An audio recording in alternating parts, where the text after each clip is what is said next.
अगर आप हमारे टेस्ट सीरीज़ के साथ बने हुए तो अभी तक हमने 33 टेस्ट सीरीज़ लॉन्च कर दिया है, जो कि आप यूट्यूब की प्लेलिस्ट में जा कर के 1 से लेकर 33 तक देख सकते हैं। आज हम स्टार्ट करेंगे 34 नंबर का 34वें क्रम का टेस्ट सीरीज़ है। टोटल हमने 340 क्वेश्चन ऑलरेडी कर रखा है। अब आज का हमारा 341वें सीरीज़ चलेंगे, 341 नंबर क्वेश्चन। आज का पहला क्वेश्चन इस सीरीज़ का 341वां क्वेश्चन होगा। शुरुआत करते हैं। राजनांदगांव रियासत में सीपी कॉटन मिल्स की स्थापना के समय वहां के शासक कौन थे?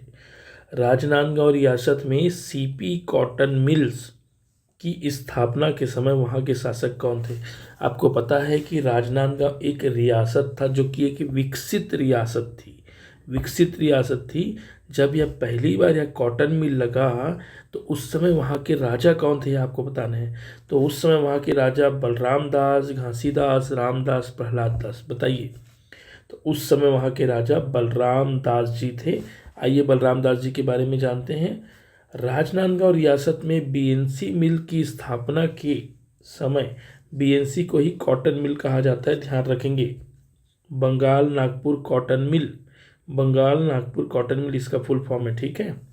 स्थापना के समय वहाँ के शासक महंत बलराम दास, 1883 से 1897 का शासनकाल था महंत बलराम दास जी का। इन्हें राजा बहादुर की उपाधि अंग्रेजों के द्वारा दी गई थी। इन्हें राजा बहादुर की उपाधि भी प्राप्त थी तथा राजनांदगांव एक विकसित रियासत थी। ध्यान रखेंगे, राजनांदगांव एक ऐसी रियासत थी जो कि विकसित थी, ठीक है। अगला क्वेश्चन 342 नंबर का होगा। बिलासपुर में वानर सेना के संस्थापक कौन थे? दोस्तों, वानर सेना का काम जबरदस्त था। जब अंग्रेजों के साथ हम लोग युद्ध कर रहे थे तो आपको पता है, तो 2 जगह बना था। एक था रायपुर में बना था और दूसरा आपका बिलासपुर में बना था। तो आपको बिलासपुर का बताना है कि संस्थापक कौन था। बिलासपुर का संस्थापक दोस्तों वासुदेव देवरस थे, है ना। अब आपसे एक क्वेश्चन है कि रायपुर से कौन थे? रायपुर से कौन स्थापना किए थे? आप लोग आलस मत बरतो, कमेंट बॉक्स में लिखो कि रायपुर से कौन थे, है ना। पढ़ने आए हैं तो आलस नहीं करना है, ठीक है, ईमानदारी से करना है। भाई आपकी एक्टिविटी ही दिखाती है कि आप कितने अपनी पढ़ाई के प्रति जुझारू हैं, लगन में हैं। बिलासपुर में वानर सेना का गठन वासुदेव देवरस द्वारा वर्ष 1930 में किया गया। ईयर भी याद रखो, 1930 में। यह सेना सविनय अवज्ञा आंदोलन के प्रथम चरण में गठित की गई। सविनय अवज्ञा आंदोलन हमारे यहाँ 1930, 31, 32 के आसपास चालू हुआ, ठीक है, 2-3 साल। रायपुर में वानर सेना का गठन 1932 में बलीराम आजाद द्वारा की गई। देखिए, अगर आप लोगों ने टाइपिंग कर लिया होगा कमेंट बॉक्स में तो देखिए आपको आंसर भी मिल गया होगा। आप लोग मिला भी सकते हैं। मैं तो बताऊंगा यार, लेकिन आपको याद है कि नहीं ये चेक करना है। और ये मुझे नहीं, अपने आप के लिए चेक करो, अपनी परीक्षा के लिए चेक करो, तभी तो वास्तविकता में एग्ज़ाम में पास होगे। तो बलीराम आजाद जो है रायपुर से थे, जो कि वानर सेना का गठन किए थे 1932 में, और बिलासपुर से 1930 में। अगर पूछा जाए कि भाई गठन पहले कहाँ हुआ, बिलासपुर या रायपुर, तो आप ही मुझे बताओ कहाँ पहले हुआ, बिलासपुर या रायपुर? बिलासपुर में, रायपुर में 1932 में हुआ है, ठीक है। क्लियर है दोस्तों? चलिए 343। गट्टा सिल्ली सत्याग्रह के नेता कौन थे? गट्टा सिल्ली एक जंगल सत्याग्रह हुआ था, आप सभी को पता है। उसके नेता कौन थे आपको बताना है। गट्टा सिल्ला वर्तमान में धमतरी जिला में पड़ता है, नगरी के पास है यह, ठीक है, नगरी सिहावा के पास है। तो दोस्तों मेघा राव, ये जो नारायण मेघा वाले हैं, नारायण राव मेघा वाले, देखो पेपर में इतना ही दे दिया सीजीपीएससी के इस एग्ज़ाम में आया हुआ एसीएस करके, नारायण राव मेघा वाले, ठीक है। उसके बाद जगताप जी, इसका नाम पूरा नाम है नथु जी जगताप। तो और तीसरा दिया हुआ है श्री मेघावाले और जगताप। तो इसमें दिया है कि क्या ये दोनों ने लीड किया है? तो मैं बता दूं, इस आंदोलन को बिल्कुल धमतरी के दोनों नेताओं ने लीड किया है। तो आंसर आ जाएगा हमारा सी नंबर, क्योंकि इसमें दोनों ऑप्शन दिया हुआ है, ठीक है। वामन राव लाखे जो है वो रायपुर के नेता थे, धमतरी के नेता नहीं थे, ठीक है। अगला क्वेश्चन देखते हैं, मतलब इसका एक्सप्लेनेशन देख लेते हैं। गट्टा सिल्ली सत्याग्रह जून 1930 में हुआ था। मैं अलग अलग जंगल सत्याग्रह के बारे में बताया था, जिसमें से गट्टा सिल्ली दोस्तों 1930 में, इसको नोट करो अलग से कॉपी में। मेरे साथ जब भी बैठते हो तो कॉपी लेके बैठा करो, कॉपी लेके बैठा करो, अलग से नोट कराऊंगा। गट्टा सिल्ली 1930 में हुआ था जून में, ठीक है। उसके बाद हुआ था आपका मोहबना, मोहबना भी 1930 में हुआ था। कब हुआ था? जुलाई में। लिखो लिखो लिखो। उसके बाद हुआ था आपका रुद्री नवागांव, रुद्री नवागांव, ये भी 1930 में हुआ था। कब हुआ था? अगस्त में, ठीक है। और उसके बाद हुआ था आपका तमोरा। कहाँ है तमोरा? बताओ। महासमुंद, MHMD। ये भी 1930 में हुआ था, लेकिन हुआ था सितंबर। अब भाई ये 4 चीज़ें आप लोग याद रखो महीने के हिसाब से। इसका अगला क्रम होगा कि इसके नेतृत्वकर्ता कौन थे। सबके पूछा जाता है पेपर में, मैं बता दूं। तो आपको गट्टा सिल्ली का मैंने वर्तमान में बता दिया, नथुजी जगताप, नारायण राव मेघावाले, और अगर नाम जोड़ लो तो छोटेलाल श्रीवास्तव। बाकी का बताता हूँ अभी। छत्तीसगढ़ में जंगल सत्याग्रह के दौरान गट्टा सिल्ली सत्याग्रह धमतरी संचालित हुआ। इस दौरान लोग वन कानून, चराई, कटाई, लकड़ी काटना, वनोपज आदि का उल्लंघन कर रहे थे। मकसद ही यही था कि अंग्रेजों के जो वन अधिकार को लेकर कानून बनाए हैं उसका उल्लंघन करना था। तो उसमें से गट्टा सिल्ली एक हो गया, ठीक है। और बाकी जो है मोबना, रुद्री नवागांव, तमोरा, उसके नेतृत्वकर्ता मैं आपको आने वाले समय में बताऊंगा जब इसमें कोई क्वेश्चन आएगा तो, ठीक है। बाकी आप लोग भी कमेंट बॉक्स में लिख सकते हो। 344 नंबर का क्वेश्चन है, छत्तीसगढ़ का प्रथम श्रमिक आंदोलन कहाँ हुआ था? बताओ। प्रथम श्रमिक आंदोलन छत्तीसगढ़ में सभी पहले दाऊ लोग थे श्रमिक कोई नहीं थे, लेकिन हाँ हाँ ठीक है, श्रमिक भी थे भाई, ठीक है। तो श्रमिक आंदोलन कहाँ हुआ है? राजनांदगांव ही वो जगह बन गया था जहाँ श्रमिक आंदोलन करते थे। और ज़्यादातर आंदोलन के नेता कौन थे बताओ? ठाकुर प्यारे लाल के द्वारा ही नेतागिरी करते थे बेचारे, है ना। खूब लड़े हैं बड़े बड़े व्यापारियों से, अंग्रेजों से। इनको सहकारिता पुरुष कहा जाता है, छत्तीसगढ़ के सहकारिता पुरुष। छत्तीसगढ़ का प्रथम श्रमिक आंदोलन राजनांदगांव BNC मिल में हुआ है, वही BNC मिल जो बंगाल नागपुर कॉटन मिल, ठीक है। यह मजदूर आंदोलन छत्तीसगढ़ के इतिहास में पहली और सबसे लंबी हड़ताल 36 दिनों की थी। ये प्रश्न पूछा जा सकता है कि छत्तीसगढ़ की सबसे लंबी मजदूर आंदोलन कहाँ किया गया? तो आपका आंसर आ जाएगा राजनांदगांव। किस संगठन या किस संस्था में किया गया? तो BNC मिल। किनके द्वारा किया गया? नेतृत्व ठाकुर प्यारे लाल। ध्यान रखना भाई, सबका आंसर आपके पास मिलेगा। इसका प्रमुख कारण कार्यावधि को 12 से बढ़ा के 13 घंटे कर दिया था। वर्तमान में 8 घंटे का काम रहता है, 10 घंटे का काम रहता है, लेकिन उस समय 12 घंटे थे, उसको और बढ़ा के 13 घंटे कर दिया गया था। बीवी बच्चे भाई दोस्त यार को कब समय दोगे, ये वाला इशू हो गया था, ठीक है। VV गिरी के हस्तक्षेप से मजदूरों के हित में समझौता हुआ था। बात जानते ना VV गिरी बाद में भारत के राष्ट्रपति भी बने, इंटरनेट में सर्च कर लो VV गिरी कौन है, ठीक है। भारत के राष्ट्रपति बने बाद में, जो हमारे छत्तीसगढ़ के आंदोलन में हस्तक्षेप किए थे। 345 नंबर का क्वेश्चन, सूरत कांग्रेस 1907 में छत्तीसगढ़ का प्रतिनिधित्व किसने किया है? छत्तीसगढ़ के इतिहास में पता है सूरत का अधिवेशन रास बिहारी बोस के द्वारा, रास बिहारी घोष है या तो बोस है यार, देख लेना। इसने अध्यक्षता की थी कांग्रेस के सूरत अधिवेशन का। 2 दल में बट गए थे, एक हो गया था गरम, दूसरा हो गया था नरम, है ना। आप किस मिजाज के हो भाई, गरम हो कि नरम, है ना। दोनों चलेगा वैसे, लेकिन नरम ज़्यादा ठीक रहता है। तो छत्तीसगढ़ का प्रतिनिधित्व किसने किया था? तो भाई इसके नेतृत्वकर्ता पंडित सुंदरलाल शर्मा। आपके पंडित सुंदरलाल शर्मा के नेतृत्व में हमारे छत्तीसगढ़ के लोग सूरत गए हुए थे। सूरत मतलब गुजरात, कितना दूर है बताओ? 1500 किलोमीटर दूर गए थे हमारे छत्तीसगढ़ को आज़ाद कराने के लिए। बाकी लोग भी थे पंडित रविशंकर, लेकिन नेतृत्व कौन कर रहे थे? अपने सुंदरलाल शर्मा जी, ठीक है। चलिए देख लीजिए, सूरत कांग्रेस 1907 में छत्तीसगढ़ का प्रतिनिधित्व सुंदरलाल शर्मा, नारायण राव मेघावाले एवं डॉक्टर शिवराम मुंजे द्वारा किया गया। सूरत अधिवेशन की अध्यक्षता रास बिहारी घोष ने की थी। ये इंडिया के बारे में बता रहे हैं। कांग्रेस की गरम नरम दल में विभाजन हो गया था। अब देखो आंसर में दिया है A और D। ठीक है। ए और डी देखिए बता दूं आपको, ए और डी मतलब आपके सुंदरलाल शर्मा और श्री मेघावाले। तो देखो दो ऑप्शन तो आप ले नहीं सकते पेपर में, है ना, दो ऑप्शन तो आप ले नहीं सकते, लेकिन दोनों करेक्ट ऑप्शन है, इन दोनों के नेतृत्व में गया था। लेकिन अगर पूछा जाएगा कोई एक ऑप्शन तो आपको लगाना है सुंदरलाल शर्मा, क्योंकि सुंदरलाल शर्मा श्री मेघावाले से बड़े नेता थे, तो माना जाता है कि इनके नेतृत्व में गया था। अगर ऑप्शन में ही आ जाता कि दोनों के द्वारा किया गया है, तब ये वाला लगाते, दोनों वाला, ठीक है। और अगर एक बस दिया जाएगा तो हम ए ऑप्शन लगाएंगे सुंदरलाल शर्मा के द्वारा। हाँ दोस्तों, बहुत लोगों का डिमांड आ रहा था कि सर आप जो पढ़ाते हैं उसका पीडीएफ शेयर कीजिए, पीडीएफ शेयर कीजिए। तो दोस्तों मैंने ये प्रयास किया है कि पीडीएफ बनाने में काफ़ी मेहनत लगता है, उसके हमें पैसा भी पेमेंट करना पड़ता है। उस चीज़ों के कॉस्ट बियर के लिए हम बहुत नॉमिनल चार्ज पे मात्र और मात्र 5 रुपये पे पूरे 100 प्रश्नों का संकलन दे रहे हैं, पूरे 100 प्रश्नों का संकलन दे रहे हैं। विषय अलग अलग होगा। जब हम अब छत्तीसगढ़ के इतिहास पढ़ा रहे हैं तो छत्तीसगढ़ के इतिहास का यह प्रश्न होगा।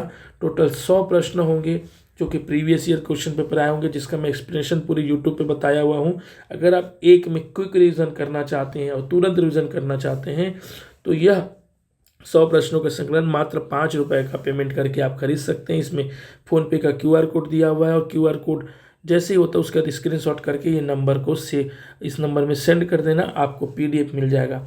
ये 5 रुपये का कॉस्ट सिर्फ इसलिए रखा गया है ताकि बच्चे जो है उसको सिंसियर तरीके से, समझदारी तरीके से और ईमानदारी तरीके से उसको पढ़ सके। मुझे पता है कि 5 रुपये किसी के लिए बहुत बड़ी बात नहीं है, और हमें उससे ज़्यादा गेटवे चार्जेस देना पड़ेगा, लेकिन 5 रुपये इसलिए रखें, कम से कम स्टूडेंट मेहनत तो करे, मेहनत करें तभी हम समझेंगे कि हाँ वास्तविकता पढ़ाई हो रही है। या पीडीएफ आपको सभी एग्जाम में काम आने वाला, CGPC, CGF, CG पुलिस, अमीन पटवारी, वन रक्षक प्रयोगशाला, सभी एग्जाम में काम आएंगे। चलिए 346 नंबर क्वेश्चन देखिए, बिलासपुर के स्वतंत्रता संग्राम सेनानी कौन थे? सॉरी कौन नहीं थे यार, आपको बताना स्वतंत्रता संग्राम सेनानी नहीं थे। तो मतलब आप समझ लीजिए 5 ऑप्शन है, 5 ऑप्शन में सिर्फ एक व्यक्ति है जो नहीं थे, एक व्यक्ति नहीं थे, बाकी 4 लोग स्वतंत्रता संग्राम सेनानी थे। ठाकुर छेदीलाल, सिर्फ ठाकुर छेदीलाल बिल्कुल जो है वो स्वतंत्रता संग्राम सेनानी थे। तो इसका आंसर ये नहीं होने वाला है। यदुनंदन प्रसाद श्रीवास्तव ये भी स्वतंत्रता संग्राम सेनानी थे, ये भी सेनानी थे। चिंतामणि जी महाराज ओतल्लावार ये भी थे। उसके अलावा आपके श्री राज किशोर वर्मा ये भी थे। तो कौन नहीं थे बताओ? जो बचा वही नहीं थे, कोई ना कोई एक ऑप्शन तो होगा ही। तो दोस्तों यहाँ पे हम देखते हैं कि जो ई ऑप्शन है श्री अमरनाथ तिवारी जी, श्री अमरनाथ तिवारी जी ये कोई भी स्वतंत्रता संग्राम सेनानी नहीं थे, इन्होंने किसी इवेंट में भाग नहीं लिया। कौन? श्री अमरनाथ तिवारी जी। तो देखिए अगर आंसर पूछा जाएगा कि कौन थे और इनमें से कोई एक नाम दे देंगे तो आपके पास 4 ऑप्शन मिल गए। देखो जो स्वतंत्रता संग्राम सेनानी थे मैं बता देता हूँ। श्री अमरनाथ तिवारी बिलासपुर के स्वतंत्रता संग्राम सेनानी नहीं थे। बाकी कौन कौन थे? ठाकुर छेदीलाल, यदुनंदन प्रसाद श्रीवास्तव, चिंतामणि उतल्लाकर, मुकुंद सिंह अत्री नया नाम, राम गोपाल तिवारी नया नाम। अमरनाथ तिवारी, राम गोपाल तिवारी अलग अलग है। राम गोपाल तिवारी जी थे, RP राय जी थे, RP राय, किशन चंद कायस्थ जी थे, ज्वाला प्रसाद मिश्र जी थे। ये सब को याद कर लो, ये बिलासपुर के नेता हैं, पेपर में पूछे जाते हैं कि कौन से नेता कौन सी जगह से हैं। ये बेसिक क्वेश्चन है लेकिन पेपर में बनते नहीं हैं, इसलिए आपको ध्यान रखना है। नया नाम बता रहा हूँ, मुकुंद सिंह अत्री, राम गोपाल तिवारी, RP राय, किशन चंद्र कायस्थ, ज्वाला प्रसाद मिश्र। ठीक है, ये सब थे सेनानी जिन्होंने अंग्रेजों को भगाने में मदद किया। 347 नंबर का क्वेश्चन है, निम्नलिखित में से कौन सा गढ़ कलचुरी शासन काल में रतनपुर राज्य की इकाई नहीं थी? आपको बताने हैं छत्तीसगढ़ में जब कलचुरी शासन कर रहे थे तो 18 गढ़ों में विभाजित किए थे, शिवनाथ नदी के बीचों बीच। ठीक है, एक है खल्लारी क्षेत्र, दूसरा इधर रायपुर क्षेत्र। तो आपको बताना है कि कौन सा नहीं था भाई इसमें से। देखिए लापागढ़ उसमें से थे, है ना, उपरोड़ा भी थे, मतलब क्या थे वो इकाई थी। कौन नहीं थे? राजनांदगांव कोई इकाई नहीं थी। क्या? राजनांदगांव कोई इकाई नहीं थी, ये वाला। सोना खान भी कोई इकाई नहीं था। तो आपका ऑप्शन नंबर तो बी और डी आ रहा है। और बी और डी ऑप्शन हो नहीं सकता, तो ये क्वेश्चन एलिमिनेट हो जाएगा। तो यहाँ पे देखते हैं कि ऑप्शन सोना खान और राजनांदगांव दोनों कलचुरी के समय गढ़ नहीं था। तो छत्तीसगढ़ में गढ़ व्यवस्था कलचुरियों की दो शाखाओं के मध्य विभाजित थी। पहला है शिवनाथ नदी के उत्तर में, ठीक है, स्थित, जो कि गढ़ों पर रतनपुर के राजा का अधिकार था। तो रतनपुर वाले राजा का शिवनाथ नदी के उत्तर में 18 गढ़ों पर राज्य था। दूसरा, जिनकी संख्या 18 थी।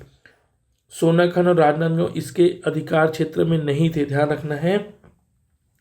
सोनाखान और राजनांदगांव इसके अधिकार क्षेत्र में नहीं थे। प्रत्येक गढ़ में कितने गांव हुआ करते थे? एक गढ़ में 84 गांव हुआ करते थे। एक गढ़ में 84 गांव हुआ करते थे। छत्तीसगढ़ में 36 गुणित 84 गांव। इसको निकाल के बताओ कितने गांव थे छत्तीसगढ़ में, ऐसा माना जाता है भाई, ठीक है ना। हालांकि आज आप लोग बस गए हो अलग अलग जगह, बहुत सारे गांव हो गए हैं। चलिए 348 नंबर क्वेश्चन, कलचुरी वंश की रायपुर शाखा का अंतिम शासक निम्नलिखित में से कौन था? आपको बताना है रायपुर शाखा का, रतनपुर का नहीं बताना है भाई। रतनपुर वाले लोग रघुनाथ सिंह मत बोल देना, आपको बताना है रायपुर शाखा का। तो रायपुर शाखा का कौन था? अमर सिंह। कौन था? अमर सिंह। अमर सिंह रायपुर शाखा के अंतिम कलचुरी शासक थे। कलचुरी वंश की रायपुर को कलचुरियों को लहुरी भी बोलते हैं, ध्यान रखना। लहुरी शाखा का अंतिम शासक अमर सिंह, जिसका शासनकाल 1741 से लेकर 53 था। 1750 ईस्वी में मराठा शासकों ने अमर सिंह को पदच्युत कर दिया, मतलब पद से हटाना, और रायपुर, राजिम और पाटन 3 परगने उसको दे दिए, ले भाई तू खा और कमा, ऐसा करके, और उसको हटा दिए। कहाँ कहाँ ये पूछ सकता है? रायपुर, राजिम और पाटन। रायपुर, राजिम और पाटन 3 जागीर दे दिया गया कि तू खा कमा ले, ऐसा करके। अगला क्वेश्चन 349 है, निम्नलिखित में से कौन सी जोड़ी छत्तीसगढ़ में मराठा सूबेदार एवं उनकी उपलब्धि सुमेलित नहीं है? 5 दिया है, 4 सुमेलित होगा। हम पहले देख लेते हैं कि सुमेलित कौन सा नहीं है। अगर ये पता चल जाए तो चारों पढ़ने की जरूरत नहीं है, और नहीं तो पूरा पढ़ना पड़ेगा। देखो, पहला है महिपत राव आनंदी बाई से सत्ता का संघर्ष। देखो, महिपत राव दिनकर सूबेदार था, हम सूबेदार के बारे में पढ़ रहे हैं ना। छत्तीसगढ़ में सूबेदार हुए ना, जो वेंको जी शासन कर रहे थे, तब पूरे सूबेदारों को भेज के शासन किए थे वो, है ना। तो अलग अलग सूबेदारों के नाम दिए, उसके साथ साथ उनका बारे में बताया गया है। तो भाई ये तो सही है यार, ये अपना ऑप्शन नहीं आ पाएगा। केशव गोविंद पिंडारी आक्रमण से रक्षा की, ये भी सही बात है, पिंडारी के समय इसमें आक्रमण हुआ था। उसके बाद आपका बीकाजी गोपाल सरगुजा जमींदारों के हस्तक्षेप के, हाँ इन्होंने काम किया था, सरगुजा जमींदारी को वापस लेने में मदद की थी, या उसके साथ कुछ दिक्कत हुआ था। दूसरा विट्ठल राव दिनकर, हाँ भाई ये इन्होंने ही तो परगना पद्धति चालू किया था और 27 परगना बनाया था। कितना परगना? 27 परगना। यार चारों ऑप्शन हमको सही मिल गए हैं, इसका मतलब नहीं है वाला ऑप्शन में मेरे को लग रहा है अकेला होगा ई। कौन सा? सखाराम हरी बस्तर जमींदारी पर आक्रमण किया। नहीं भाई नहीं, बस्तर जमींदारी, ये तो बस्तर देखा भी नहीं था सखाराम हरी, ये बेचारा तो कुछ ही महीना शासन किया था और इसको हत्या कर देती है यार। रतनपुर के लोग इसको मार दिए, किसान लोग गोली से मार दिए थे इस सूबेदार को। बताया जाता है इस सूबेदार बड़ा हरामी था, तो उसको मार दिए किसान के द्वारा। तो देखते हैं इसका आंसर। सखाराम हरी का संबंध बस्तर जमींदारी पर आक्रमण से नहीं है, ठीक है। इनका शासनकाल मात्र 3 महीने का रहा। कितने महीने का? 3 महीने का रहा। इनकी हत्या रतनपुर के एक व्यक्ति ने गोली मारकर कर दी।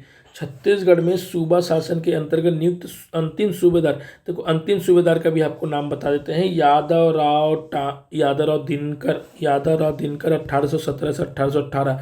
अंतिम वाला इसलिए याद रखना है क्योंकि इसी के बाद 1818 से 1830 तक अंग्रेज लोग शासन किए अप्रत्यक्ष रूप से, है ना। मतलब शासन तो किए ही है ना। और अंग्रेजों ने अधीक्षकों की नियुक्ति की। किसकी नियुक्ति की? अधीक्षकों की, सुपरिटेंडेंट की। और उसके बाद आया एगेन्यू, एडमंड, सैंडिस, विल्किंसन, दुनिया भर के लोग, है ना। चलिए 350 नंबर क्वेश्चन, निम्नलिखित में से कौन सी जोड़ी मराठा कालीन छत्तीसगढ़ में परगना के अधिकारी एवं उसका दायित्व सुमेलित है। आपको बताना है। अब मराठा कालीन की बात हो गई तो देखो मराठा कालीन में शासन व्यवस्था देखो, परगना परगना था, है ना, और उसके ऊपर सूबा था। शासन व्यवस्था पहले क्या, सूबा, सूबा मतलब छत्तीसगढ़, उसके नीचे था परगना, है ना, फिर गांव वाँव थे इस तरीके से। तो वहाँ अधिकारी हुआ करते थे, तो जो अधिकारी का क्या क्या काम था वो बताना है। सुमेलित कौन सा है बताना है। मतलब इसमें 4 ऑप्शन सुमेलित नहीं है और 5 ऑप्शन, भाई पांचवा कोई भी एक ऑप्शन जो होगा वो सुमेलित है। पहले छत्तीसगढ़ में यार 5 ऑप्शन आते थे, है ना, अब तो 4 ऑप्शन आने लगे। ठीक है, चलो। कमाविजदार नागरिक, सैनिक एवं वित्तीय दायित्वों का वहन करता था। भाई ये शुरू में ही सही दे दिया है, शुरू में ही सही दे दिया है कि कमाविजदार को नागरिकों, सैनिकों और वित्तीय दायित्वों का वहन करना था। लेकिन कहाँ का, ये परगना का करता था, परगना का करता था। परगना का ही प्रश्न है।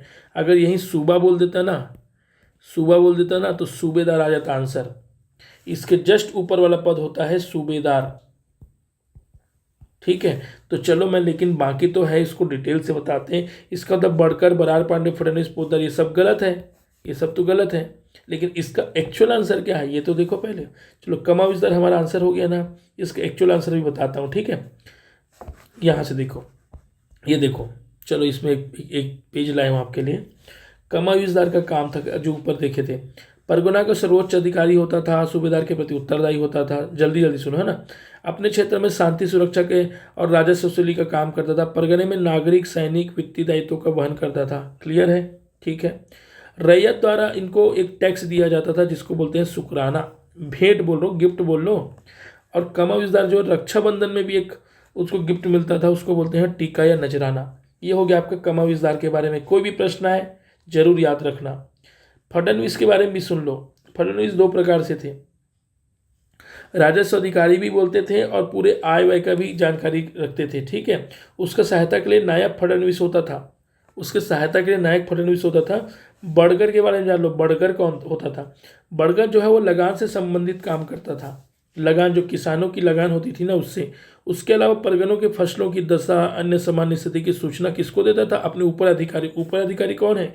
इसका कमाविजदार है। ठीक है, कृषि से संबंधित है, ये समझ लो, कभी भी पूछा जाएगा, कृषि से के लगान से संबंधित था। फिर आया बरार पांडे और पंडरी पांडे। बरार और पंडरी में अंतर करना है। पांडे पांडे तो दोनों हैं। पंडरी वाला भाई दारू से संबंधित था, मादक द्रव्य से। पंडरी वाला भाई जो था, रायपुर का जो पंडरी है ना, पंडरी बस स्टैंड जानते थे ना, पुराना हो गया अब, वहाँ पहले दारू बिकता था, ऐसा समझ लो। तो मादक वाला पंडरी जो है वो पंडरी दिखता था, पंडरी पांडे। लेकिन बरार पांडे क्या करता था? बरार या प्रत्येक गांव की कृषि उत्पादकता के आधार पर लगान का निर्धारण करता था। देखो इन दोनों में बड़ा बारीक सा अंतर है। कृषि उत्पादकता के आधार पर लगान का निर्धारण करता था, निर्धारण, लेकिन वसूली करती थी कौन? बढ़कर। ठीक है, वसूली करता था या जानकारी रखता था कौन? बढ़कर। या गांव का, उसका बरार पांडे आ जाओ, या गांव का दौरा करके भू राजस्व की जानकारी एकत्र करता था। अधीक्षक के खजाने में जमा की जाने वाली रकम का हिसाब किताब रखता था। ठीक है, बरार पांडे का क्लियर है। पोतदार का भी जान लो। पोतदार ना, ये पद जो है अंग्रेजों ने बनाया था, मराठों ने नहीं बनाया था, अंग्रेजों ने बनाया था। मराठा कालीन राजकोष अधिकारी होता था, परगने के आय व्यय का हिसाब रखता था। ठीक है, परगना के जितने भी खजांची जो होते थे ना, खजांची बोलते इसको, आय व्यय की जानकारी रखते थे। ठीक है, तो और कुछ नया चीज गांव के बारे में देख लो। गौटिया होता था, पटेल होता था, कोतवाल होता था, चौहान होता था। अभी सीजीपीएससी का जो एडीआई एग्जाम था उसमें इससे संबंधित क्वेश्चन आए थे। तो गौटिया किनको बोलते थे? ग्रामीण स्तर का सर्वोच्च अधिकारी होता था। लेकिन इसी में अगर 12 गांव के जो 12 होता था, उसके मुखिया को क्या बोलते थे भाई? तो क्या बोलते थे बताओ बताओ? दाऊ, दाऊ।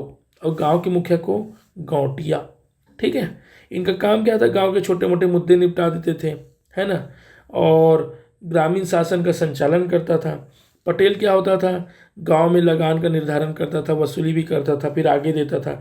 कोतवाल तो आज भी है हमारे यहाँ, वो हाका पाड़ते हैं ना, राशन कार्ड बनाने चलो हो, ऐसा करके, वो तो वो कोतवाल होता था। और बाकी चौहान का इसी टाइप का काम था। एक चीज़ और जान लो, ब्रिटिश नियंत्रण काल में सृजित कौन से पद थे? अमीन, बरार पांडे और पोतदार। ये 3 पद ब्रिटिश के समय कौन थे? बनाए गए थे, ब्रिटिश वालों ने बनाया था। अमीन पद आज भी चल रहा है, बरार पांड और पोद्दार नहीं है। चलो अच्छा, हाँ, अगर आपको यह PDF चाहिए तो इस नंबर पे आपको QR कोड में 5 रुपये का संदेश भेजना होगा, ताकि आपको 100 प्रश्नों का संकलन CGS का मिल सके। मैं ऊपर बता ही दिया हूँ, अगर आपको अच्छा लगता है तो आप ये PDF परचेस कर सकते हैं। और हाँ, इसके साथ साथ सिर्फ 20 क्वेश्चन नहीं, टोटल 100 प्रश्नों का संकलन आएगा, है ना। ओके दोस्तों, ठीक है, अच्छा लगा होगा तो लाइक शेयर सब्सक्राइब करो और बाकी पढ़ते रहो। All the best.